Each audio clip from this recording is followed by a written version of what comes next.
우리가 지금까지 요한복음 강해를 13번을 했습니다. 제가 가만히 요한복음 강해를 하면서 좀 생각을 해봤습니다. 그랬더니 말씀을 이렇게 준비해서 전달하는 사람이나 또 제가 전달한 이런 그 말씀을 듣는 여러분이나 어쩌면 평생에 요한복음 강해는 마지막이 되지 않겠는가 이런 생각을 좀 요즘 많이 하게 됩니다. 준비한 제게도 그래서 좀 부담이 있고 조금이라도 하나님이 원래 사도 요한을 통해서 주시고자 했던 그 말씀을 조금이라도 더 그 원뜻에 가깝게 내가 좀 이렇게 설명해주고 전달해줘야 되지 않겠는가 하는 그런 그 부담도 있고 또 더불어 그렇게 하다 보니까 제가 많은 것을 배우게 돼요. 그래서 말씀을 배우는 것을 통한 기쁨도 제게 이제 같이 있습니다.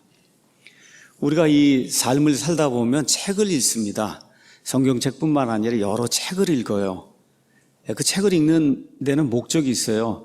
이 책의 저자가 무슨 결론을 이끌어내려고 하는가, 그것을 내 삶 속에 좀 적용을 해봐야 되겠다 이런 생각을 가지고 이제 책을 읽습니다. 그러면 책에서 저자가 주려고 하는 그런 결론을 저와 여러분이 제대로 이끌어내려고 하면 그 책의 저자가 책을 어떻게 기록을 했는가, 그 기록하는 방식이 사람마다 다 다르거든요. 아주 간단 명료하게 더 이상 생각하지 않아도 되게 아주 쉽게 글을 적어야 될 때가 있어요. 아이들 책이 이제 그런 경우고, 어른을 향해서 또 생각하도록 하기 위해서는 여러 가지 것들을 생각하는 그와 같은 질문도 주고 여러 가지 것들을 생각해 볼 수밖에 없는 여러 가지 그런 환경 이런 것들을 조성해 가면서 그것을 이제 책을 기록을 합니다. 이 요한복음은 그냥 초등학교 아이들이 그냥 한 번 읽으면 다 알 수 있는 이와 같은 성격의 책이 아니에요.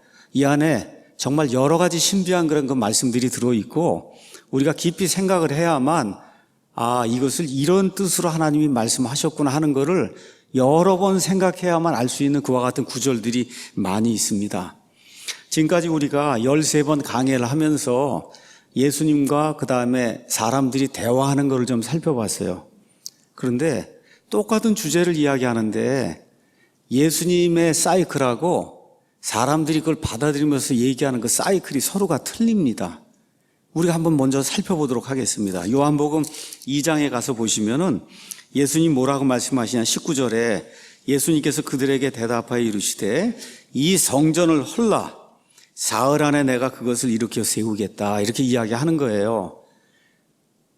성전을 헐면은 사흘 만에 내가 이걸 일으켜 세우겠다 그렇게 이야기하니까 사람들의 반응이 뭐라 그래요? 아니 성전을 짓는데 46년이 걸렸는데 어떻게 내가 이거를 사흘 만에 지을 수 있느냐. 예수님은 눈앞에 보이는 건물로서의 그 성전을 이야기하는 게 아니라 자기 몸, 자기가 희생되는 거, 사흘 만에 죽었다가 부활하는 그런 내용을 이야기하는데 지금 사람들은 그냥 눈앞에 보이는 건물 이야기를 하는 걸로 이렇게 착각을 하고 있어요. 요한복음 3장 3절에 가서 보시면 예수님이 니고데모에게 진실로 진실로 내가 네게 이르노니 사람이 다시 태어나지 않으면 하나님의 왕국을 볼 수 없다 그렇게 이야기했더니 니고데모가 그 당시에 유대인들의 치리자고 가장 많은 교육을 받은 사람이 어떻게 제가 이렇게 나이가 50이나 되고 뭐 이렇게 해서 늙었는데 어떻게 어머니 태에 다시 들어갔다가 다시 나올 수 있습니까? 지금 이렇게 받는 거예요. 여러분 이해하시겠죠?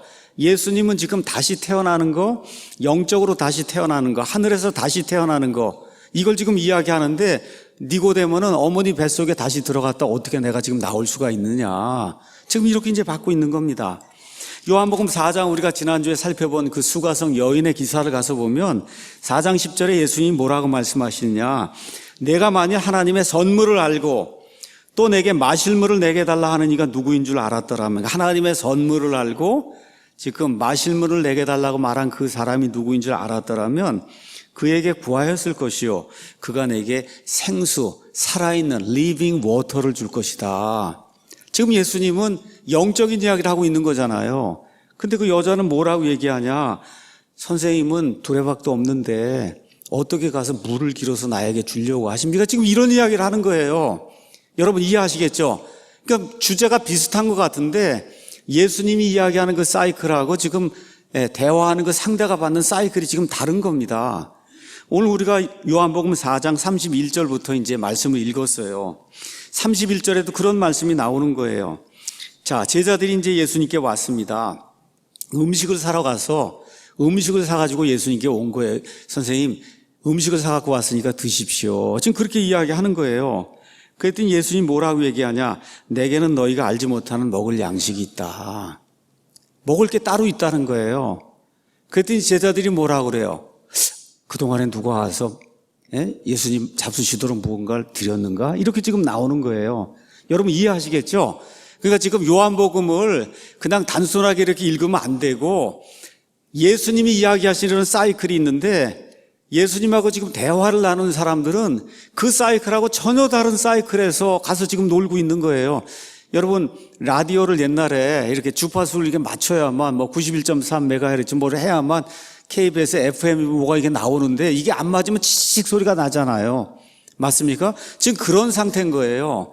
예수님하고 지금 대화를 서로 나누려면 지금 사이클이 주파수가 맞아서 서로 이야기가 지금 통해야 되는데 맞질 않는 겁니다, 주파수가. 그러니까 어때요? 치치치직하고 지금 잡음이 계속 나오는데 이 잡음 나오는 거를 예수님이 이 사람들이 주파수를 돌려가지고 주파수를 딱 맞게 이렇게 딱 갖다 놓는 그런 이야기가 계속해서 지금 여기 나오고 있는 거다. 그러니까 요한복음을 읽으면서 이런 것들을 잘 기억을 해야 된다는 거예요. 자, 근데 요한이 한두 번도 아니고 가면서 계속 이야기가 나옵니다. 이런 사례가. 왜 요한은 예수님이 보여주시는 이런 영광스러운 주제가 뭐예요? 예수님이 죽으시고 묻히시고 다시 살아나시는 하나님의 단번 속죄 희생물이 돼. 이거 얼마나 영광스러운 주제입니까? 다시 태어나야 된다. 구약에는 들어본 적도 없는 영광스러운 그런 주제예요. 내가 영원히 존재하는 살아있는 물을 주겠다. 이거 얼마나 영광스러운 그와 같은 주제예요. 그렇죠? 너희가 알지 못하는 양식이 내게 있다. 얼마나 아름답고 멋있는 그런 주제예요. 자, 이런 주제를 이야기할 때마다 왜 사람들이 말 그대로 헛발질을 하는가? 헛발질을 지금 하고 있잖아요. 근데 왜 요한은 이걸 계속해서 기록하고 있는가? 한 번만 기록해도 되는데 앞으로도 사람들이 계속 헛발질하는 내용이 나오게 되거든요. 왜 이렇게 기록을 했을까? 몇 가지 이유가 있다는 거예요. 첫 번째 이유는 뭐냐? 요한복음 1장 14절에 가서 보면 무슨 내용이 기록이 되어 있냐? 말씀이 육신이 되어 우리 가운데 거하심에 우리가 그분의 영광을 보니 아버지의 독생하신 분의 영광이요 은혜와 진리가 충만하다. 그래서 저와 여러분이 이 성경을 읽을 때 그냥 아무 생각 없이 읽으면 안 되고 말씀이 육신이 돼서 우리 가운데 거했잖아요. 그렇죠? 그 예수님의 영광을 잘 봐라. 그러니까 자기 독자들에게 이야기하는 거예요. 예수님의 영광을 유심히 좀 보고 예수님이 어떤 분인가 정확하게 이해를 해라. 그걸 좀 강조하는 겁니다. 두 번째는 성령님의 도우심이 없이는 니고데모 같이 이 세상에서 그렇게 많은 교육을 받은 사람도 성령님의 도우심이 없으면 하나님의 말씀을 이해할 수 없다는 것을 반복해서 보여주는 겁니다. 고린도전서 2장에 가면 이런 말씀이 있습니다. 제가 여러분에게 읽어드리겠습니다. 고린도전서 2장 11절 제가 읽어보겠습니다. 사람의 것들을 사람의 속에 있는 사람의 영 외에 누가 알리요? 이와 같이 하나님의 것들도 하나님의 영 외에는 아무도 알지 못하느니라. 사람 속에 깊이 들어있는 걸 심지어 부부가 돼도 어떻게 그걸 알 수가 있어요? 모른단 말이에요. 그러니까 하나님의 깊은 신비, 하나님의 깊은 지혜도 하나님의 영, 성령님 외에는 아는 분이 없다.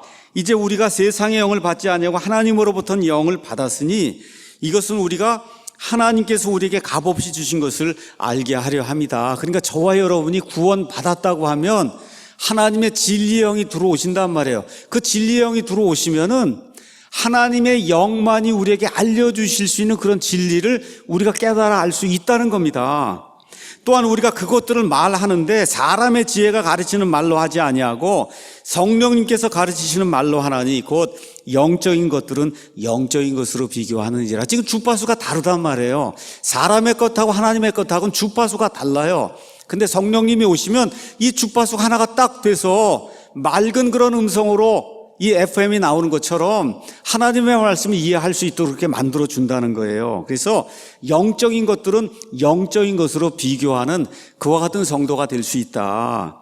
14절에 그러나 본성에 속한 사람, 구원받지 못한 사람, 아직 주파수가 저 멀리 떨어져 있는 사람은 하나님의 영의 것들을 받아들이지 아니하나니 그것들이 그에게는 어리석은 것이니라. 하나님의 거 아무리 이야기를 해도 이건 무슨 얘기를 하는지 알 수가 없으니까 그 말 자체가 어리석은 말로 들린다는 거예요. 또 그가 그것들을 알 수도 없나니 이는 그것들이 영적으로 분별되기 때문이다. 그래서 사도 요한이 우리에게 이 말씀들을 이렇게 주실 때 영적인 것들은 영적인 것으로 우리가 판단을 하고 잘 받아들여야 된다.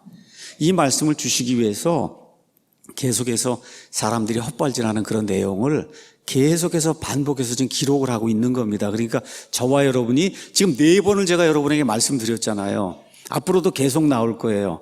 헛발질하지 말기를 여러분에게 간절히 이제 부탁을 좀 드립니다. 그래서 우리가 어떻게 기도를 해야 되냐? 아버지 하나님, 우리의 영적인 어둠이 부서지도록 하나님 좀 도와주시기 바랍니다. 하나님의 말씀을 읽을 때 뿌옇게 이거 우리를 가리고 있는 여러분 블랭킷 담요가 있단 말이에요.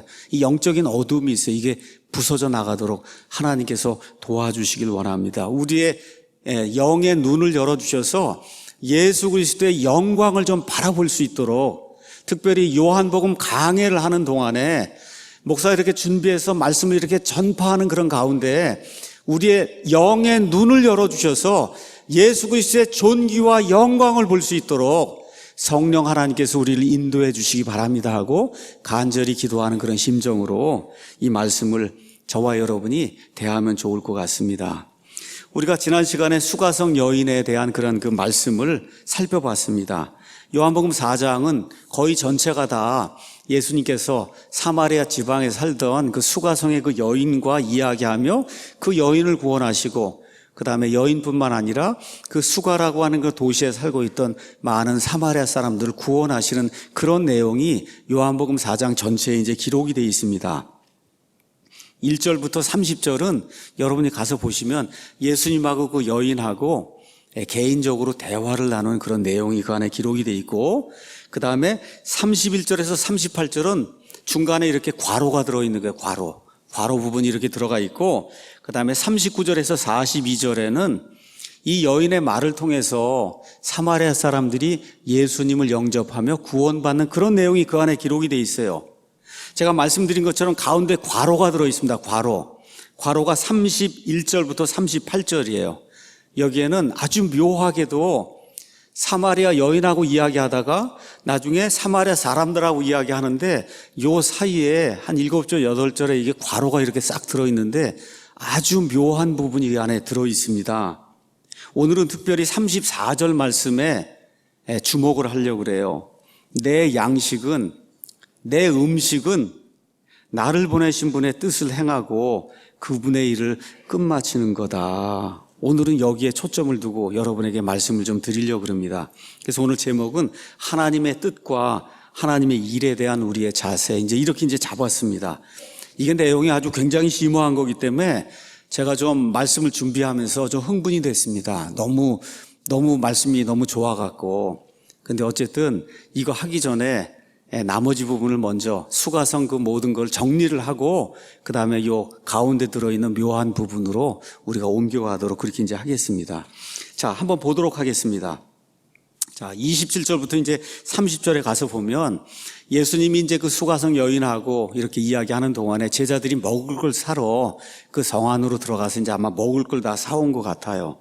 그래서 다시 돌아와 보니까 27절에 예수님이 그 여자와 말씀하는 걸 보고 지난주에 이야기 드린 대로 유대인 남자가 사마리아 여자와 이야기하는 것도 이상한데 예수님은 많은 사람들이 와서 누구라 그래서 랍비라 그랬잖아요. 유대인들의 지도자 랍비가 이 사마리아 여인, 유대인들이 전혀 상종하지 않는 이 사마리아 사람들 가운데도 어떤 여인하고 이야기를 하니까 이상하게 여겼다는 거예요. 그런데 아무도 무엇을 구하십니까? 왜 그 여자하고 이야기합니까? 이렇게 이야기하지 않았다는 겁니다. 자, 이렇게 돼서 이 예수님하고 여인이 이야기하는 게 이렇게 갑자기 중단이 된 거예요. 상황이 이런 걸 보고 여자가 급히 자기의 무랑아리를 다 버려두고 자기 길로 도시로 들어가 사람들에게 말하는 내용이 그 안에 기록이 되어 있습니다. 29절 가서 보니까 와서 지금까지 내가 행한 모든 일을 내게 말한 사람을 보라. 이분은 그리스도가 아니냐 하니 이제 그들이 도시에서 나와 그분께 오더라. 이는 이제 이렇게 기록이 되어 있습니다. 여인이 모든 것을 버려두고 그리고 구원받은 이후에 첫 번째 한 일이 뭐냐? 어떻게 했어요? 자기에게 가장 가까운 사람들에게 가서 내가 행했던 모든 일을 나에게 고한 이 사람이 우리가 그렇게 기다리고 고대하던 메시아 그리스도다. 이렇게 이제 증언하는 그런 내용이 기록이 돼 있고, 그래서 뭐라고 이야기하냐? 아주 확실하게 이제 이야기를 합니다. 이분이 그리스도가 아니냐. 이렇게 이제 이야기를 하는 거예요. 자, 그래서 내 모든 죄가 예수 그리스도를 통해서 용서가 되고 내가 내 속에 영원히 솟아나오는 영원한 우물을 받았다는 거예요. 영원한 생수를 받았다. 이제 그렇게 이제 이야기를 하는 겁니다. 39절 가서 보니까 여자가 뭐라고 얘기해요? 지금까지 내가 행한 모든 일을 그분께서 내게 말하였다 하고 증언하므로 그 도시의 사마리아 사람들 중에 많은 이들이 예수님을 믿었다는 겁니다. 그렇죠? 예. 자, 그래서 그 증언 내용이 그거예요. 예, 내가 예수 그리스도를 만났다. 그렇죠? 그 얘기 했더니 이 사람들이 나와서 예수님을 이제 영접하는 그런 내용이 그 안에 이제 기록이 되어 있습니다. 자, 그래서 사마리아 사람들이 40절에 그분께 와서 그분께 간청하여 우리와 함께 머물면서 우리에게 말씀을 전해 주십시오 하고 했더니 예수님이 이틀을 더 머무셨다. 예수님이 말씀하니까 41절에 그분의 말씀으로 인해 더욱 많은 사람이, 그러니까 여자의 말로 인해서 많은 사람이 믿었고 예수님이 말씀하시니까 더 많은 사람이 믿었다는 거예요. 그렇죠? 그러니까 증언이 나오는 거예요. 증언. 여자의 증언, 예수 그리스도의 증언. 증언에는 하나님의 말씀이 그 안에 들어가 있는 거예요. 무엇을 증언했냐? 예수 그리스도에 대해 증언한 겁니다, 여러분. 예수 그리스도, 여기 무슨 예수님 믿으면 뭐 자식들이 잘 되고 예수님 믿으면 뭐가 잘, 이런 거 얘기한 거 하나도 없어요. 뭐만 이야기했어요?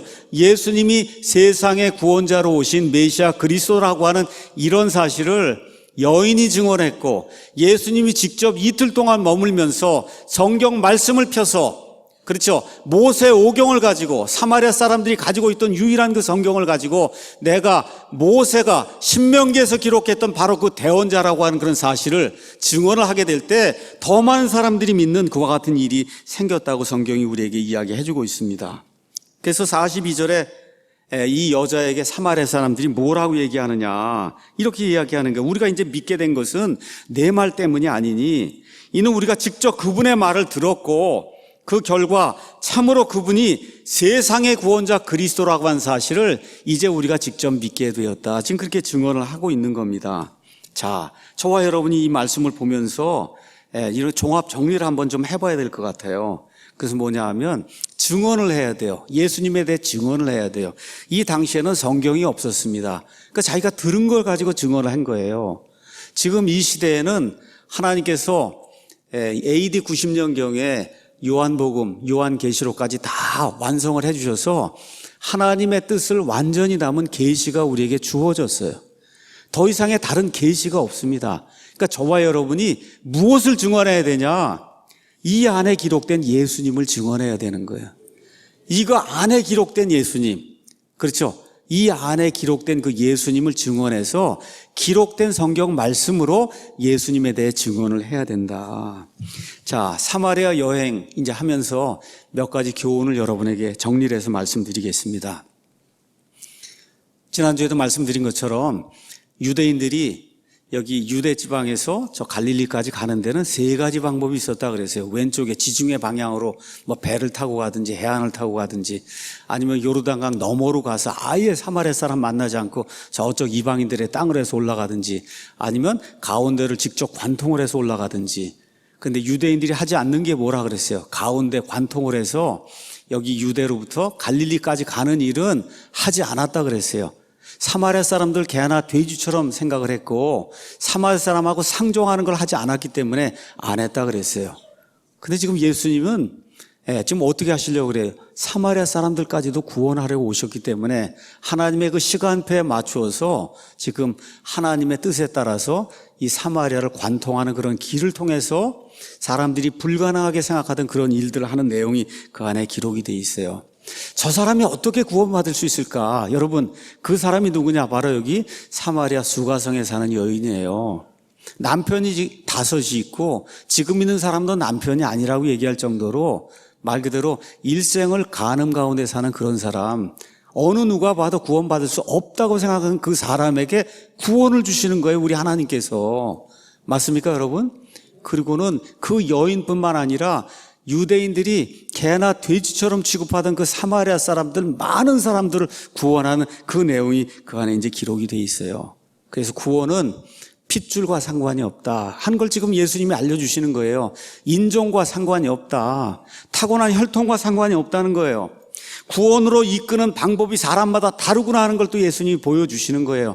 니고데모를 구원시키는 방법과 수가성의 이 여인을 구원시키는 방법과 사마리아 사람들 구원시키는 방법이 다 다르다는 겁니다. 그러니까 천편일률적으로 다가가서는 안 된다는 거예요. 중요한 게 뭐냐? 관계전도로 했다는 거예요. 관계전도, 관계를 맺어서 저 사람의 필요가 무엇인가를 정확하게 파악하고 그 사람이 원하는 그 일을, 그 말씀을 전달하게 될 때 그 사람이 그 말씀을 깨달을 수 있는 확률이 커지잖아요. 그렇죠? 관계전도를 했다는 거. 그래서 맨 끝에 결론은 뭐냐? 니고데모든 사마리아 여인이든 사마리아 사람이든 결론이 하나가 났어요. 그 결론이 뭐냐? 우리 주 예수 그리스도만이 하나님께서 보내신 유일한 구원자다. 여기에 이르러야 구원받는 겁니다, 여러분. 인종에 상관없이, 그렇죠? 교육 정도에 상관없이, 빈부 귀천에 상관없이, 어디 지역에서 태어났든지 상관없이 맨 끝에 가서 입에서 뭐가 나와야 되냐? 예수님만이 저와 여러분의 유일하신 구원자입니다 하는 그런 고백이 나와야, 그래야 진정한 구원이 이루어지고 영원한 생명의 생수를 저와 여러분이 얻는다고 하는 그런 사실을 성경이 우리에게 이제 이야기해 주고 있습니다. 자, 수가성 여인과 그 다음에 사마리아 사람들 구원받는 건 요 정도로 이제 마치고 오늘의 이제 메인 토픽을 여러분과 함께 이제 나누려고 합니다. 제가 지난주에 이제 예배를 끝나고 그러고 와서 이제 제 아내에게 이야기를 했습니다. 아마 제가 설교 준비하는 가운데 처음이었을 것 같아요. 제가 뭐라고 얘기했냐? 다음 주 설교에 기가 막힌 구절이 있는데 당신 그게 무슨 얘기인지 아느냐? 그랬어요. 굉장한 말씀이 들어있는 것 같다. 여기 34절에 내 양식은, 내 음식은 나를 보내신 분의 뜻을 행하고 그분의 일을 끝마치는 거다. 그렇죠? 지금 그 얘기가 지금 나와 있는 거예요. 그래서 이번 주, 그러니까 이게 돌아오는 주일 설교는 엄청난 설교가 될 것 같다. 그런 감이 제가 들었어요. 왜 그러냐? 지금까지 요한복음을 모르기라도 100번, 200번 읽었을 거 아닙니까, 여러분? 그렇잖아요. 그냥 피상적으로 읽은 거예요, 지금까지. 내 양식은, 그렇죠? 나를 보내신 분의 뜻을 행하고 그분의 일을 끝마치는 거다 하는데 이번 주에 숙제가 주어진 거예요. 이게 무슨 뜻인지를 알고 가야 제가 강해를 할 거 아닙니까? 그렇죠? 피상적으로 와서 이렇게 얘기할 수가 있는 게 아니잖아요. 이번 주에는 이 얘기가 뭔가를 여러분에게 설명을 해야 될 거 아닙니까? 이번 주에 그 목사의 지금 책문데 그래서 그냥 일주일 동안 부담도 되고 흥분도 되고 이거 굉장한 말씀인 것 같아요. 그런 생각이 이렇게 막 들었습니다. 그래서 열심히 이제 준비를 했습니다. 굉장한 말씀이 될 것 같아서. 제자들이 뭐라고 얘기해요? 선생님, 먹을 걸 준비했으니까 선생님 좀 잡수십시오. 31절 그렇게 얘기하는 거예요. 그랬더니 예수님이 갑자기 뭐라 그래요? 내게는 너희가 알지 못하는 먹을 게 있다. 그렇죠? 그랬더니 제자들이 뭐라고 얘기하는 거예요? 우리가 가 있는 동안에 누가 와서 잡수실 것을 좀 드렸나? 그렇죠? 그렇게 이제 이야기하는 겁니다. 그랬더니 예수님이 뭐라 그래요? 나의 먹을 것은, 나의 음식은 나를 보내신 분, 아버지의 뜻을 행하고 그 아버지를 완전히 끝내는 거다. 그렇게 이제 돼 있어요. 영어로 가서 보면 finish. 끝내는 거예요, 여러분. finish. 마라톤 하면은 40몇 킬로 가면 끝에 가면 결승점 있잖아요. 그렇죠? 그래서 그 테이프를 끊고 넘어가야 finish 하는 거예요. 예수님이 그 얘기를 하는 거예요. 내 음식은 아버지의 뜻을 행하고 하나님이 내게 하라고 하는 모든 일을 완전히 다 마치고 결승점을 통과하는 게 그게 내 음식이라는 거예요. 멋있습니까, 여러분? 멋있는 말이에요. 예수님이 참으로 멋있는 그런 메타포를 이렇게 사용하셔갖고 너무 아름다운 말씀 우리에게 이제 주시는 겁니다. 자, 그래서 이번 강해를 통해서 제가 이제 공부를 해야 되니까 저도 공부를, 이게 도대체 무슨 이야기인가 그래서 공부한 내용을 여러분과 함께 이렇게 나누는 그런 시간을 좀 갖도록 하겠습니다. 여러분, 양식, 아니면 먹을거리, 음식, 이게 뭐냐? 우리 몸에 꼭 필요한 거잖아요. 그러니까 예수님이 뭐라고 얘기하는 거예요? 아버지의 뜻을 행하고 그걸 완전히 끝내는 거는 반드시 필요한 거라는 거예요. 이거 음식 없으면 죽는 거예요. 맞죠? 음식 없으면 죽는 겁니다. 그러니까 이건 반드시 해야 되는 거다. 그 다음에 여러분, 열심히 일을 하고 배가 고플 때 음식을 보면 어떻습니까? 보통 사람들 표현에 개걸스럽게 먹는다 그러죠? 그렇죠? 예수님이 그 하나님의 뜻을 행하고 그 다음에 그 하나님의 모든 일을 끝마치는 거를 개걸스럽게, 말 그대로 안 하면 안 되는 것처럼 그렇게 생각하고 다가가셔서 막 뜯어 먹으셨다는 거예요. 그 일을, 그거를. 근데 여러분, 배가 그렇게 고플 때 치킨이나 뭐 이런 거 해서 이렇게 튀겨갖고 먹으면 맛이 좋죠? 기쁘죠? 그 얘기를 하는 거예요. 예수님이 하나님의 뜻을 행하고 그 일을 끝마치는 거, 이게 너무너무 기뻤다는 거예요. 그게 내 음식이다. 멋있지 않습니까, 여러분? 그렇죠. 이런 내용을 지금 우리에게 이야기하는 거예요. 그래서 마찬가지로 사람의 몸에 이렇게 음식이 필요하고 배가 고플 때 이 음식을 먹을 때 얼마나 기뻐요. 그렇죠? 이거를 주저하고 먹을 사람이 어디가 있어요? 지금 배가 고파갖고 하루 종일 일하고 왔는데 산에 짐이 음식이 있는데 이따가 먹어야 되겠다, 이런 사람이 없잖아요. 주저함이 없이 다가가서 음식을 막 먹으면서 기뻐하잖아요. 예수님이 그와 같은 방식으로 하나님의 뜻을 행하고 하나님의 일을 완전히 끝마치는 것을 그렇게 기뻐하시고 주저함이 없이 그와 같은 일을 했다. 지금 성경이 우리에게 이야기하고 있는 겁니다. 그래서 우리가 요한복음을 읽을 때 우리 요한복음 5장 30절 한번 가서 보겠습니다. 나는 아무것도 스스로 할 수 없노라. 나는 듣는 대로 심판하노니 내가 내 뜻을 구하지 아니하고 나를 보내신 아버지의 뜻을 구함으로 내 심판은 의롭다. 지금 아버지의 뜻을 행한다는 거예요. 6장 38절 보겠습니다. 38절. 나는 내 뜻을 행하려고 하늘로부터 내려오지 아니하고 나를 보내신 분의 뜻을 행하려고 내려왔다. 여러분 이해하시겠죠? 이게 계속해서 이제 연결에 대해서 나가는 거예요. 자, 그러면 예수님을 향한 아버지 하나님의 뜻이 뭐냐? 요한복음에 나타난 거 여러분에게 말씀드리면 첫 번째가 뭐예요? 인간의 본성을 입고 이 땅에 오시는 게 아버지의 뜻이에요. 그걸 우리가 성육신이라고 이야기하는 겁니다.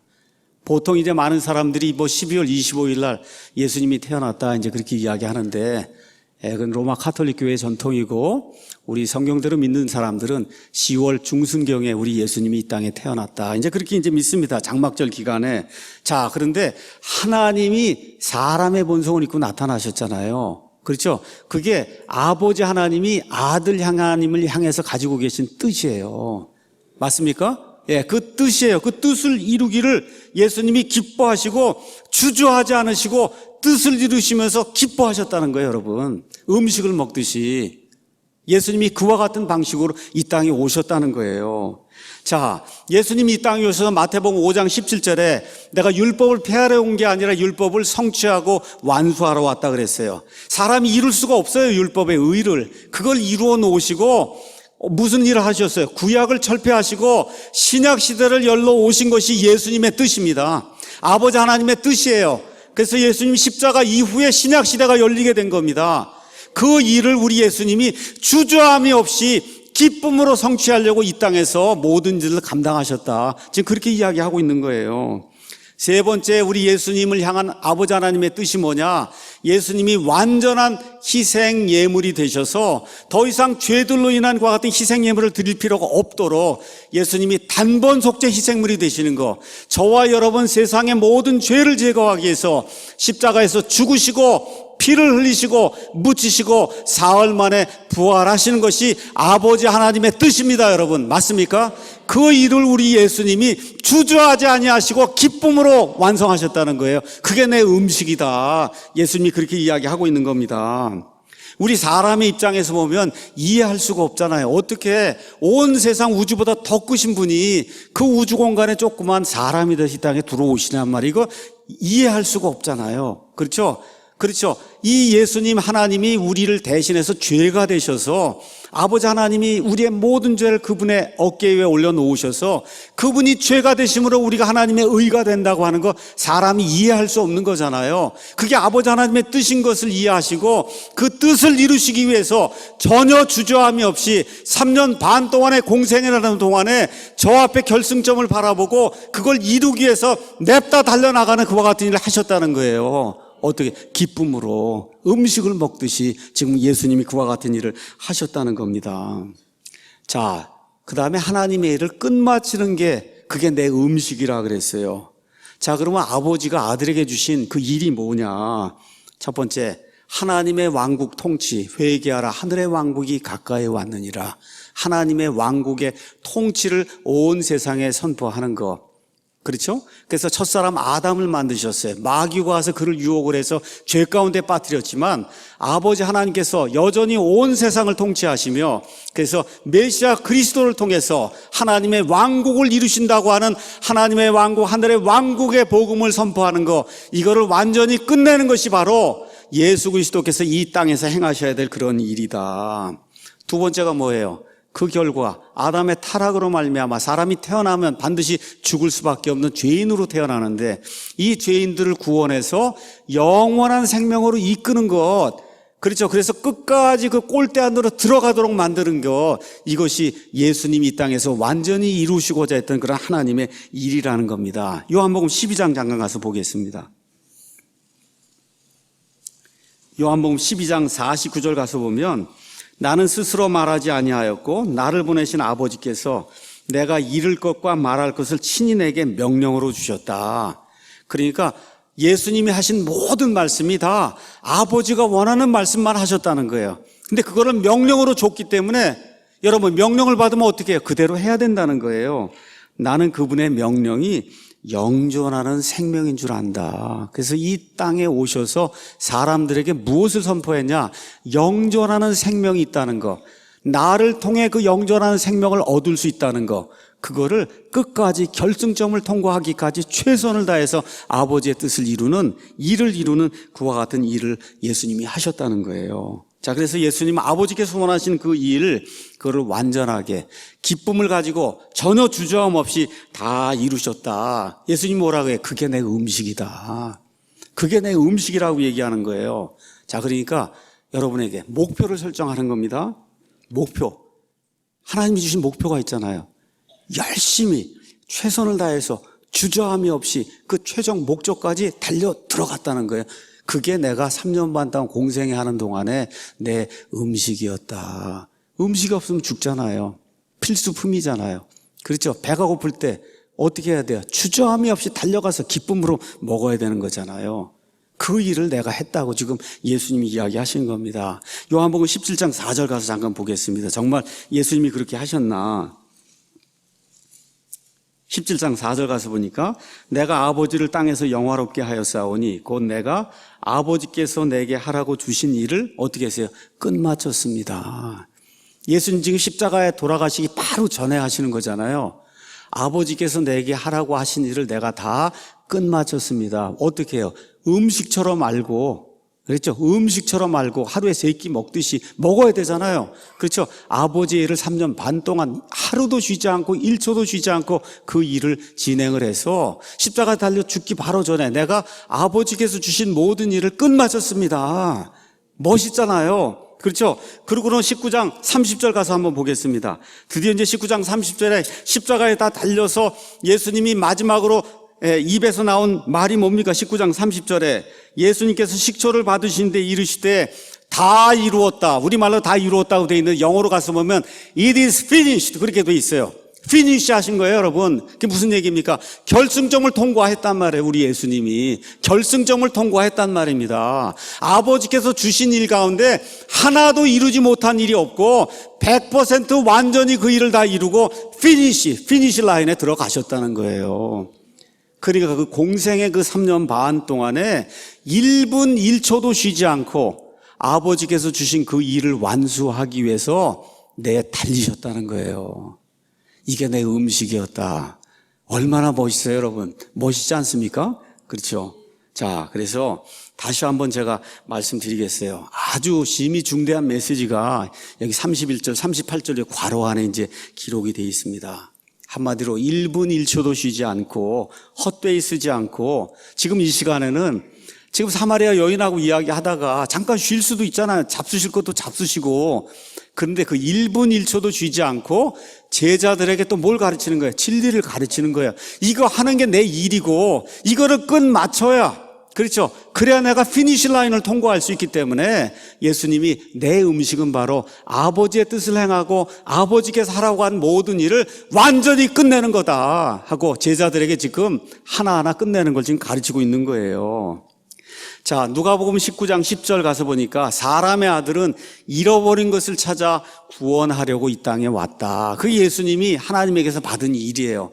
잃어버린 자를 찾아 구원하는 거. 그렇죠? 근데 빛이 왔는데 사람들이 빛에 반응을 하지 않습니다. 그러니까 어떻게 해요? 그걸 알리기 위해서, 피니시 라인을 들어가기 위해서, 그래서 예수님께서 1분 1초도 쉬지 않고 음식을 먹듯이 하나님의 일을 완수하는 그런 내용이 그 안에 기록이 되어 있어요. 그래서 이 잃어버린 사람을 구원해서 어디로 이끌어야 돼요? 아까 하나님이 주신 명령이 영존하는 생명이잖아요. 거기로 이끄는 그 일을 내가 끝낼 때까지는 쉴 수가 없다는 거예요. 그게 내 음식이다. 그렇게 이야기하는 겁니다. 이렇게 이야기하면서 35절에 묘한 말씀이 이제 그 안에 기록이 되어 있습니다. 읽어보겠습니다. 너희가 말하기를 아직 넉 달이 남아있고 그 뒤에 수확할 때가 이른다 하지 아니하느냐. 보라, 내가 너희에게 이르노니 너희 눈을 들어 밭들을 보라. 그것들이 이미 희게 되어 수확하게 되었도다. 거두는 자가 삭슬 받고 영원한 생명에 이르는 열매를 모으나니 이것은 뿌리는 자와 거두는 자가 다 함께 기뻐하려 합니다. 자, 이걸 한번 하나님의 왕국의 관점에서 여러분에게 잠깐 설명을 하도록 하겠습니다. 자, 제자들에게 뭐라고 얘기하냐. 자, 씨를 뿌렸어요. 씨를 뿌리고 나면 적어도 4달, 5달이 지나야 수확을 하잖아요. 그렇죠? 그러니까 지금 방금 씨를 뿌린 거예요. 이 이스라엘 백성이 씨를 뿌리는 때가 돼서. 그러니까 제자들에게 뭐라고 얘기해요? 이제 씨를 뿌렸으니 너희 생각에는 4달이 지나가야, 그래야 이제 수확밭이 하얗게 되고 이렇게 해서 너희가 수확한다. 그렇게 이야기하지 않느냐 하느냐. 예수님이 뭐라 그래요? 그 다음에 내가 너희에게 이르노니 너희 눈을 들어 밭들을 봐라. 그것들이 이미 희게 되어 수확하기에 이르렀다는 거예요. 그러니까 지금 사람의 관점에서는 씨를 뿌리고 4달이 지나면 그때 수확하고 이렇게 지금 보이잖아요. 사람의 관점에서는. 근데 우리 예수님은 그게 아니라는 거예요. 내가 이미 씨를 뿌렸는데 내 관점에서는 이미 수확할 때가 됐다는 거예요. 내 관점에서 이미 수확할 때가 됐다. 자, 이런 것들을 이제 이야기하는데 이 하나님의 왕국에서는 이런 일이 가능하다. 아모스 가서 한번 보겠습니다. 아모스 9장 13절. 구약성경 아모스 9장 13절에 가면은 마지막에 하나님의 왕국이 이 땅에 이루어지게 될 때는 씨를 뿌리는 때와 거두는 때가 하나로 합쳐지는 그런 때가 생겨요. 주가 말하노라. 보라, 날들이 이르리니 쟁기질하는 자는 곡식 거두는 자를 따라잡고 포도를 밟는 자는 씨 뿌린 자를 따라잡으며 산들은 단 포도즙을 흘리고 모든 작은 산들은 녹으리라. 그러니까 씨 뿌리는 때하고 수확하는 때가 같이 겹쳐지는 이와 같은 때가 마지막 하나님의 뜻이 이루어지는 하나님의 왕국에서 이루어진다. 그래서 예수님 뭐라고 말씀하시냐.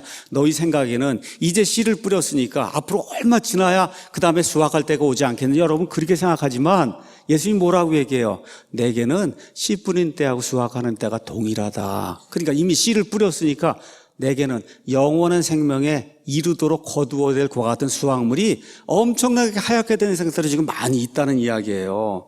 그러면서 뭐라고 얘기해요? 뿌리는 자와 거두는 자가 함께 기뻐한다. 36절에 그 얘기는 무슨 얘기냐? 예수님이 바로 씨를 뿌리는 사람이고 예수님이 동시에 씨를 뿌려서 그 다음에 수확하는 그 일을 동시에 하는 사람이다. 이거를 하나님의 왕국의 관점에서 이야기하면 창세전에 하나님께서 하나님의 왕국을 세우시기로 작정을 하셨어요. 그래서 이런 어떤 오케스트라 작업이 있어요. 여러분, 오케스트라 안에는 많은 악기가 있잖아요. 하나님의 왕국을 이루기 위해서도 하나님께서 가지고 계신 여러 계획들이 모든 게 다 맞아야 돼요. 그 전체 오케스트라를 내가 시작도 했고 지휘도 하고 내가 끝마치는 자다.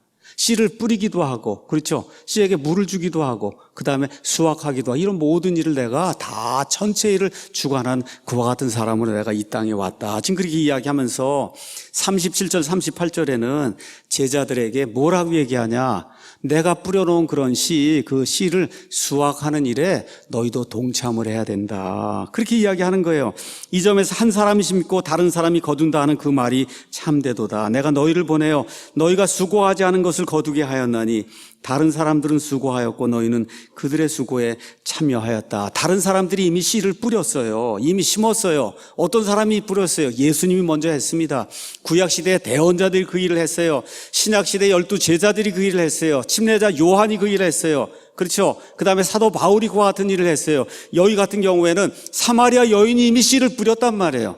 그렇죠? 그걸 누가 거두는 거예요? 저와 여러분이 거둔다는 거예요. 여기 예수님의 제자들이 예수님이 뿌려놓은 거, 침례자 요한이 뿌려놓은 거, 그 이전에 구약시대의 모든 대언자들이 뿌려놓은 모든 것을 너희가 거두는 데 참여하는 그런 사람들이 되는 거다. 그래서 그들의 수고에 우리가 참여하는 거예요. 뿌리는 일을 하지 않았지만 거두는 일을 우리가 하게 된다는 거예요. 그래서 고린도전서에 나와 있는 것처럼 이렇게 씨를 뿌리는 자도 있고 물을 주는 자도 있지만 이 모든 걸 통해 열매가 생기도록 자라게 만드는 분 유일하게 누구예요? 하나님이라는 거예요. 그래서 저와 여러분, 신약시대에 사는 저와 여러분이 예수님이 뿌려놓은 거, 침례자 요한이 뿌려놓은 거, 사도 바울이 뿌려놓은 거, 우리 이 땅의 믿음의 선진들이 뿌려놓은 거를 이 시간에 수확하는 그런 사람들이다. 여러분 그렇게 기억을 하고 열심히 살아야 된다는 거예요. 그래서 핵심 내용이 뭐냐? 제자들에게 너희도 부지런히 너희 일을 행해야 되는, 너희에게 주어진 일이 있다는 거예요. 그 일을 부지런히 행해야 되는데 어떻게 해야 되냐? 내 양식은 하나님의 뜻을 행하고 하나님의 일을 끝마치는 거예요. 주저함이 없어야 돼요. 기쁨으로 해야 되는 거예요. 저와 여러분에게 예수님이 요구하시는 게 똑같은 거예요. 우리에게도 주어진 일이 있어요. 끝마쳐야 될 일이 있어요.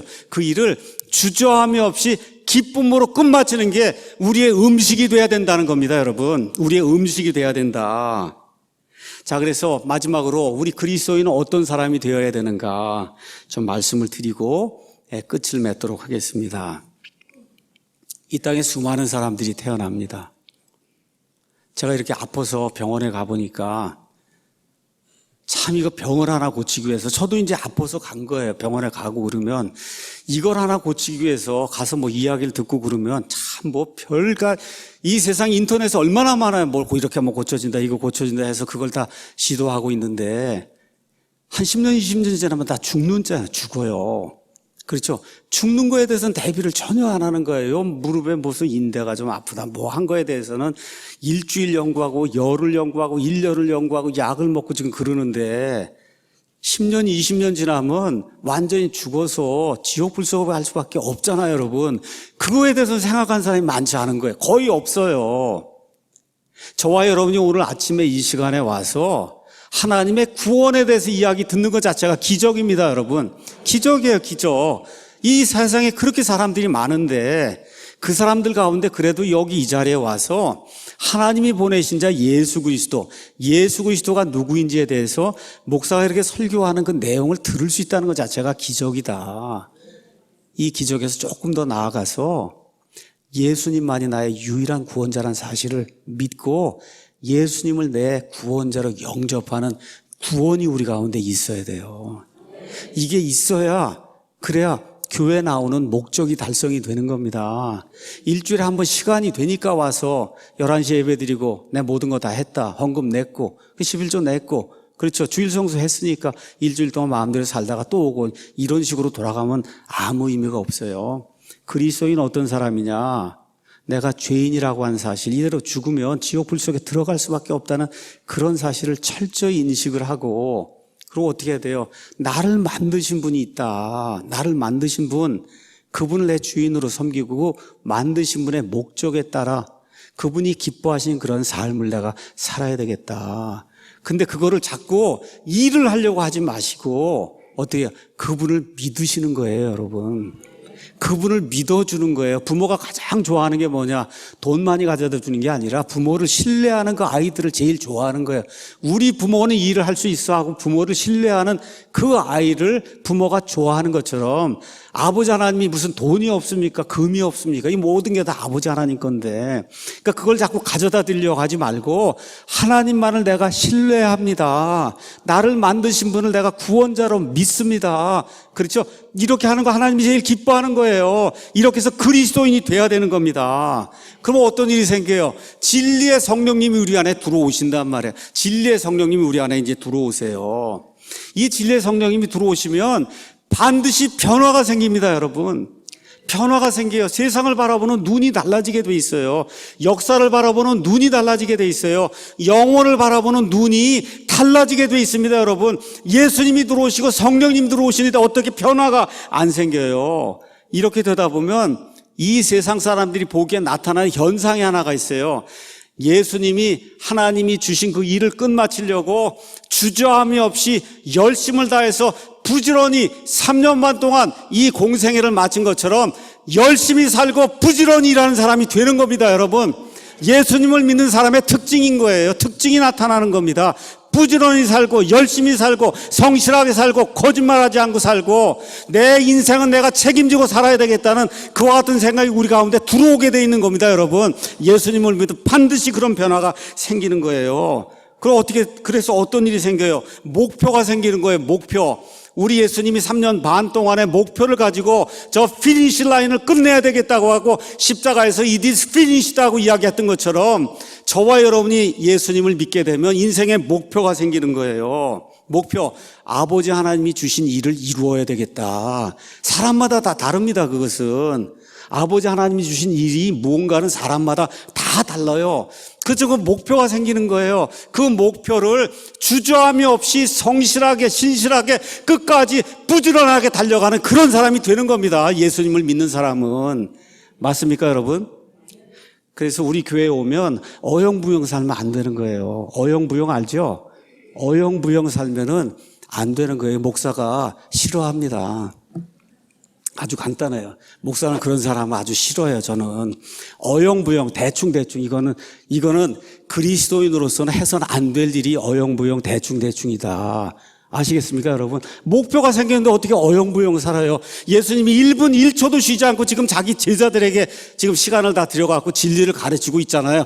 어영부영 사는 게 있을 수 없는 거예요. 우리 교회에서는. 예수님의 영이 들어오면 있을 수 없는 겁니다, 여러분. 어떻게 해요? 성실하게 목표를 가지고 집중해서 달려나가는 그런 삶이 이루어져야 되는 게 그게 그리스도인의 삶이다. 요한복음 말씀이 지금 우리에게 그걸 이야기해 주고 있는 거예요. 내 양식은 내 아버지의 뜻을 행하고 내 아버지가 하라고 한 그 모든 일을 100% 완전히 완수하는 거다. 이게 우리 예수님이에요. 예수님을 믿는 사람이 그리스도인이면 똑같은 목표가 생겨야 되고 똑같이 그 일을 완수해야 되는 겁니다, 여러분. 이게 우리 그리스도인이에요. 그래서 우리 학생들에게 이제 다시 한번 좀 부탁을 드립니다. 이 학생 시절에는 열공을 해야 돼요, 열공. 우리 일하시는 분들은 열일을 하셔야 되고, 우리 학생은 열공을 해야 되는 거예요. 왜 그래요? 예수님이 열공을 하셨다니까, 예수님이 열일을 하셨어요. 그래서 열공하고 열일을 하는 사람이 그리스도인이 돼야 되는 거예요. 그래서 몇 가지만 우리 학생들에게, 자, 우리 초등학교, 중학교, 고등학교 청년들은 저를 잘 보기 바랍니다. 이때 첫째, 인사를 좀 잘해야 돼요, 인사. 여기 교회 오면은 인사를 잘하는 사람이 돼야 성공한다. 우리 학생들 이해하겠어요? 인사를 잘해야 된다. 인상이 틀리면은 힘든 거예요. 얼굴 찡그리고 다니고 얼굴 숙이고 다니고 이러면은 성공할 가능성이 거의 없다. 이렇게 인사를 잘해야 되는 거야. 인사 알겠죠? 어떤 사람이 돼야 되죠? 호감이 가는 사람이 돼야 돼요. 그 어떤 사람은 예수님이 그런 사람이에요. 만나는 사람마다 인사하고 만나는 사람에게 호감이 가는 사람이 됐잖아요. 우리 예수님이. 그래서 그거를 제가 구체적으로 좀 이야기할 시간이 없어서 이 책을 여러분에게 이제 소개하는 거예요. 1318 성품 스쿨. 여기 가면은 몇 가지가 있냐. 경청 제가 제일 못하는 거예요. 이것 때문에 지금도 힘들어하는데 경청하는 사람이 돼야 그래야 훌륭한 사람이 되는 거예요. 경청하고. 그 다음에 고운 말로 말할 줄 아는 사람. 그렇죠? 인사가 제일 먼저인데 인사는 제가 여기 책에 없고 그다음에 분별력, 생각할 줄 아는 능력을 갖춘 사람이 그리스도인이에요. 옳고 그른 걸 구분을 못하면은 어떻게 그리스도인이 될 수가 있어요. 사회주의, 공산주의로 국가가 끌고 나가면 아닙니다 하고 외칠 수 있는 사람이 그게 그리스도인이 돼야 되는 겁니다, 여러분. 맞습니까?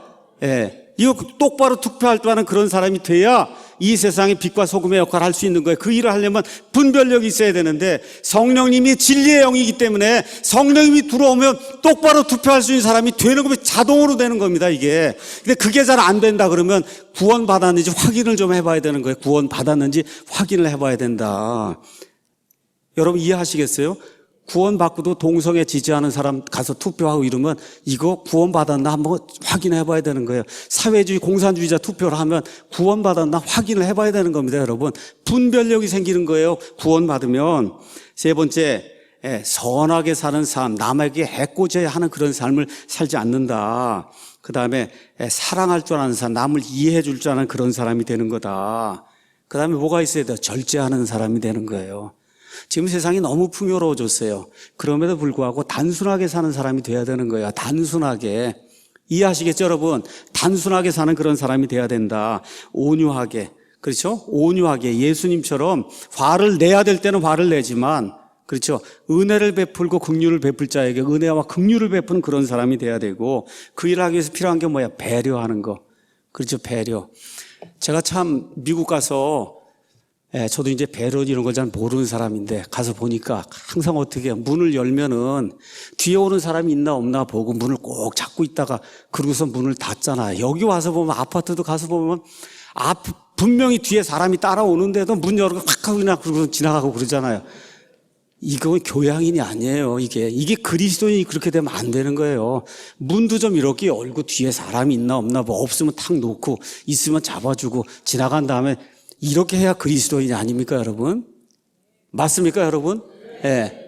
그래서 우리 아이들도 오늘부터 가서 문을 이렇게 열면 뒤에 사람이 오나 없나 좀 보고, 그렇죠? 이렇게 해서 인사도 잘하고, 문도 잡아주고, 엘리베이터 누가 오나 뭐, 이게 잘 보고 그렇게 배려를 좀 해야 되는 거예요.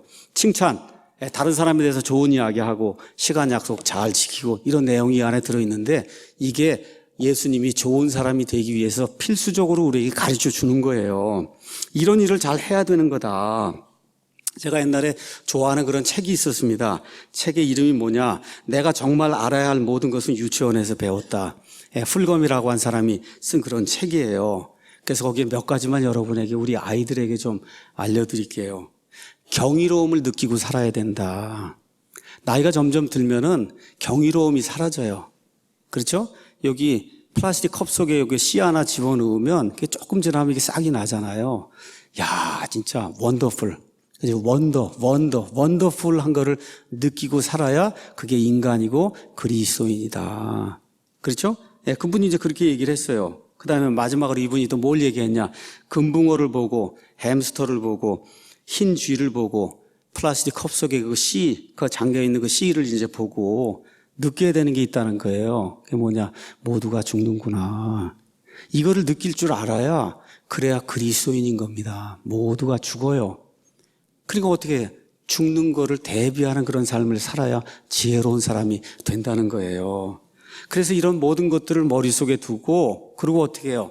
저기 세워놓은 목표를 향해서, 표대를 향해서 질주해 나가는 그 모습이 성경이 이야기하는 그리스도인이에요. 예수님이 그렇게 사셨다니까. 내 양식은 내 아버지의 뜻을 행하고 아버지가 나보고 하라고 한 그 모든 일, 그거를 100% 완수하는 거다. 얼마나 멋있어요, 여러분. 이게 우리 그리스도의 삶이에요. 세상이 심히 더럽습니다. 아주 더러워요. 세상에 나가면. 우리 이제 청년들 가서 이제 데이트도 하고 뭐 연애도 하고 이제 이러고서 결혼해야 되는데, 어저께인가 누가 그 얘기 하더라고. 가서 보니까 여자들과 그냥 술을 얼마나 먹는지 알 수가 없어요. 저도 학교 가면 참 깜짝깜짝 놀랍니다. 우리 학교에도 이제 조교들도 있고 그런데 뭐 하명이나 막 술을 그냥 여자애들이 그냥 퍼먹고 그러더라고요. 이게 있을 수 있는 일이에요, 이게. 예? 그렇잖아요. 근데 그런 게 세상이에요. 그러니까 어떻게 해야 되냐. 같은 믿음을 가지고 좀 의롭게 깨끗하게 살려고 하는 그런 사람을 이 믿음의 사람들 가운데서 찾아야 되는 거예요.